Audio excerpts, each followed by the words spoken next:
Hello बच्चों, let's read this question. 70 calorie of heat are required to rise the temperature of 2 mole of an ideal diatomic gas at constant pressure from 30 degrees Celsius to 35 degrees Celsius. The amount of heat required in calorie to rise the temperature of the same gas through the same ranges 30 degrees Celsius to 25 degrees Celsius at constant volume. आइए बेटा हम इस question का solutions देखते हैं। हमें यहाँ पे एक बात बोली गई है कि हम जो गैस है उसका टेम्परेचर चेंज कर रहे हैं।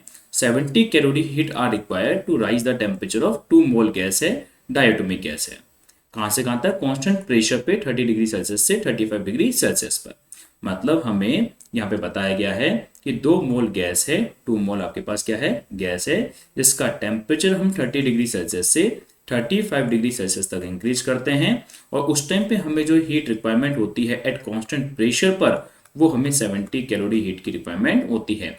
ये कब होती है? एट कांस्टेंट प्रेशर पर होती है। तो कांस्टेंट प्रेशर पे जो हमें हीट रिक्वायरमेंट है वो हमें 70 कैलोरी हीट की रिक्वायरमेंट है। फिर बोला गया the amount of heat required कितना होगा to raise the temperature of the same gas 30 to 35 degree Celsius at constant volume.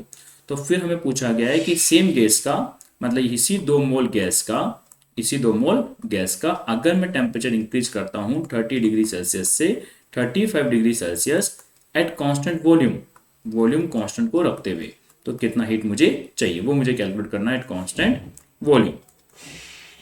तो कांस्टेंट वॉल्यूम पे मुझे कितना हीट की रिक्वायरमेंट होगी वो मुझे कैलकुलेट करना है बेटा। तो हम कैसे कैलकुलेट करेंगे? तो हम जानते हैं बेटा heat supply at constant pressure formula होता है NCP डेल्टा T होता है, जहां पे n नंबर ऑफ मोल्स होते हैं जो कि 2 है, specific heat capacity at constant pressure Cp, और चेंज इन टेम्परेचर हम देखें तो बेटा यहाँ पे कितने का चेंज हो रहा है? 5 का यहाँ पे चेंज देखने को मिल रहा है, 35 से 30। तो heat supply at constant pressure हम देखते हैं कि 10 इंटू Cp हो जाता है, और heat supply at constant pressure हमने देखा कि 10 इंटू Cp यहाँ पे हो गया है। Same heat supply eight constant volume calculate करेंगे तो NCV डेल्टा T हो जाएगा। एन वही नंबर ऑफ मोल्स हैं जो कि 2 हैं, specific capacity eight constant volume, और चेंज इन टेम्परेचर हमको कितने का करना है? 5 का करना है, 30 से 35। तो specific heat supply eight constant volume भी हम देखते हैं कि 10 इंटू CV हो जाता है। अब अगर हम दोनों इक्वेशन का डिवाइड कर दें, यहाँ पे इस इक्वेशन में इक्वेशन नंबर फर्स्ट में अगर हम इक्वेशन नंबर सेकंड का डिवाइड कर दें तो आप यहाँ पे ध्यान से देखिएगा हमारे को क्या मिलता है।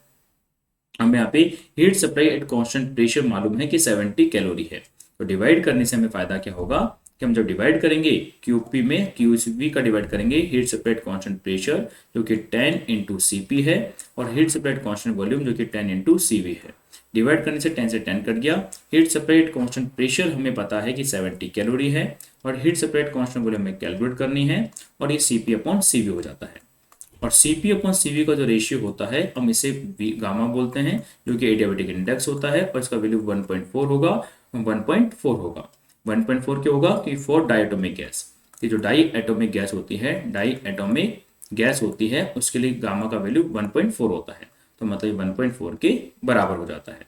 हम जब इसको 1.4 करेंगे तो heat supply eight constant volume हम इजीली कैलकुलेट कर पाएंगे। 70 डिवाइड बाई 1.4 हो जाएगा।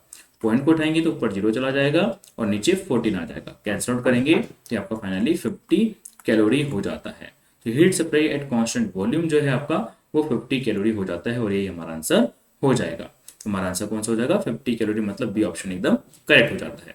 ओके बेटा, थैंक यू।